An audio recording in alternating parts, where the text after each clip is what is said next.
girls. So sorry it's been so long since. Oh, Bogey says he's really cross with me because it's been so long since we've had a chapter of The Worst Witch.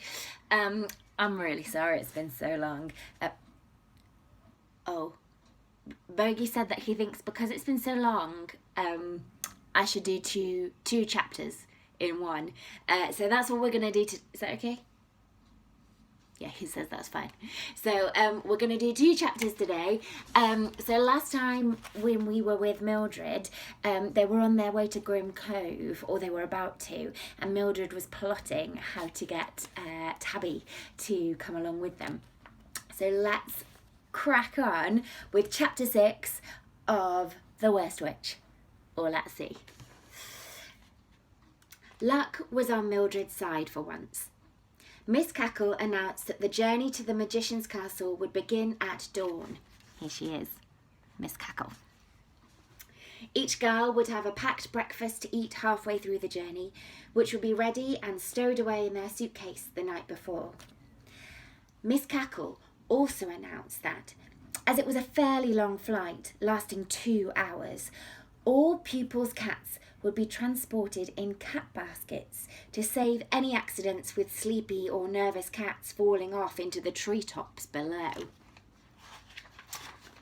This meant that, firstly, the kitchen staff would not be up and about, and secondly, there would be a conveniently dark cat basket in which to hide Tabby.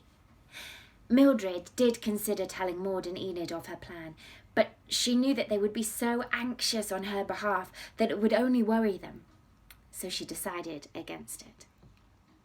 The morning of the holiday dawned. Mildred had been up and dressed for 2 hours, hoping that Ebony would be back early from his night out hunting, as he was sometimes out until long after dawn. Thankfully, on this occasion, he was back 20 minutes before the first blush of morning light stole across the cloudy grey sky. Mildred seized the elegant black creature as he positioned himself ready to spring from the window ledge onto the top of the wardrobe. She bundled him into the cat basket and crept out into the deserted corridor. Here he is, coming in from his night hunting, straight into Mildred's arms.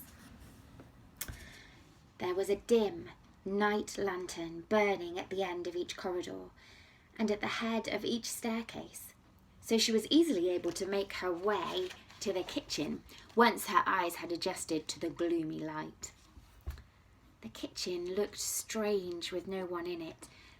All the pots and pans hanging on their hooks and no fires burning in the cooking ranges. The only sign of life was the pattering of dozens of tiny feet as mice swarmed all over the tables and worktops looking for leftovers. Obviously, Tabby was no use whatsoever in his new job. "Tabby," called Mildred softly. A shiver ran down her spine as she peered around into all the dark corners. Huge, creeping-looking cauldrons and storage cupboards with doors half open, as if someone might be lurking inside. "Tab," she called again. "It's me, it's Mildred. I've come to fetch you." One of the cupboard doors creaked open, and Mildred screamed, her heart banging in her ears with fright. Here she is, just entering the kitchen. An answering meow set her mind at rest as Tabby came pattering softly to greet her, a half-eaten kipper dangling out of his mouth. Here he is. Oh, Tabby. The little cat was so delighted to see his mistress that he dropped the kipper and leapt into her arms, where there was much meowing and cuddling, and even weeping from Mildred. Tabby settled contentedly around Mildred's neck, as if to say, "Now where have you been all this time?" And Mildred bent down and unlatched the cat basket. Ebony stalked out, looking rather annoyed at being shoved into the basket, and then unceremoniously plunked out onto the cold stone kitchen floor. There she is. "Off you go, Eb," whispered Mildred. "I'm taking Tabby for a little holiday, so you can stand in for him while he's away." "Oh, Tabby, they're all going to go mad when they find out." "Perhaps they won't notice with a bit of luck. Still, I don't care.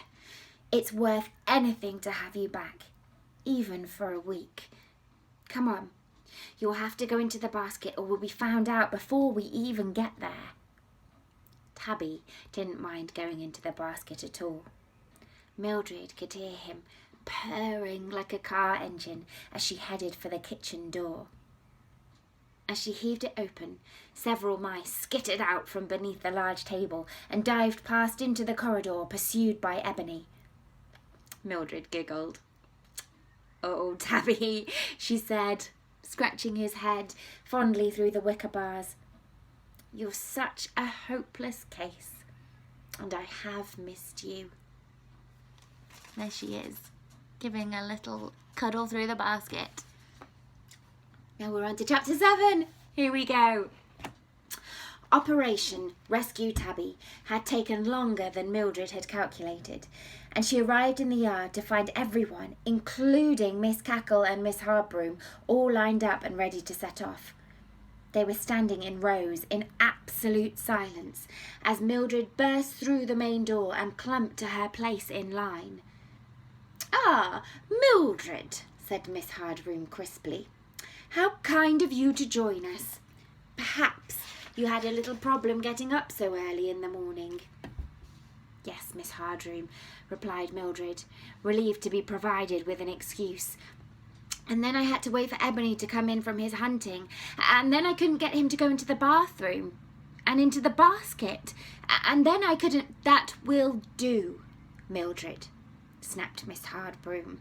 "I really don't want to stand here all morning listening to a never-ending list of all things you couldn't do before we were graced with your presence. I'm just going to shut the window because the lawnmower's just begun outside."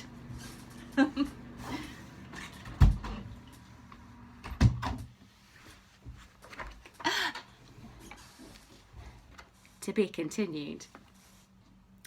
We're with Miss Hardbroom. "Now then, if Miss Cackle is agreeable, we shall proceed to Grim Cove and then the splendid holiday which awaits us." Miss Cackle smiled and nodded at the girls.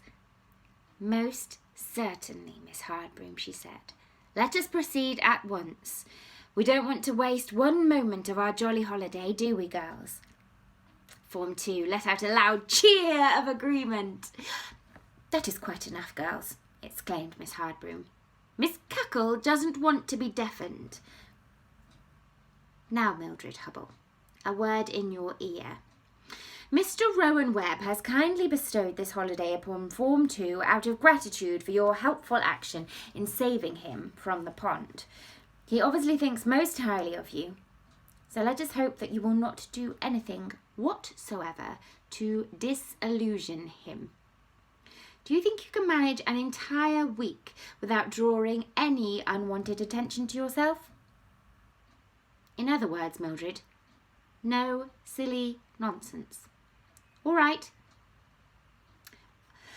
"Oh, definitely, Miss Hardbroom," said Mildred, feeling distinctly nervous as she held the cat basket containing the wrong cat underneath her cloak. "Good," said Miss Hardbroom. "Then let us depart. Ethel dear, lead on. Follow the river." Look! Here they are on their broomsticks, flying away. The girls commanded their broomsticks to hover and hooked their suitcases and cat baskets over the twigs at the back. Then they all arranged themselves, side saddle, jammed their hats on as firmly as possible, and took hold of their broomsticks, some more grimly than others. Ethel sat as upright as a telegraph pole, her fingers loosely curled around the stick. At the other end of the scale, Mildred was hanging on so tightly that her knuckles were white, and she was almost bent double. Ethel led the class over the wall and down the mountain towards the shining river, which was like a mauve and pink ribbon in the sunrise. "Gosh, Maud," said Mildred. "It really looks beautiful at this time of day, doesn't it? Perhaps we'll have wonderful weather and it will be a great holiday after all." "It won't be if your cat doesn't shut up," said Maud, looking back at Mildred's cat basket, from whence a desperate yowling had just begun. Ethel swooped back alongside Mildred. "There's something about you, Mildred Hubble, isn't there?" she observed unpleasantly. "I mean, even a superb cat like Ebony goes berserk the moment it falls into your clutches. Perhaps being worst at everything is catching, like the measles." She zoomed ahead again to take her place as leader of the form. Miss Hardbroom and Miss Cackle were in front of everyone, and Mildred heard Ethel say, "I just went to see if Mildred's cat was all right, Miss Hardbroom. Any cat of hers seems to become nervous of flying, even one like Ebony." "Thank you, Ethel," said Miss Hardbroom. "Most thoughtful of you, my dear." "Mildred!" she called over her shoulder into the wind. "What on earth is the matter with Ebony?" Tabby was scrabbling at the basket and meowing at the top of his voice. He ate a rather large mouse, Miss Hardbroom," replied Mildred. "I don't think he's feeling very well." "We'll take a look at him when we land for our breakfast," Miss Hardbroom called back. Mildred was horrified. They had not even arrived at Grim Cove, and she had already got herself into the most awful trouble. One glimpse of Tabby, and Miss Hardbroom would probably expel her on the spot. Holiday or no holiday. And that is the end of our double chapter whammy. Here is Mildred on her broom, looking very worried. Ooh, we can't wait to find out what happens next. Speak soon. Lots of love, girls.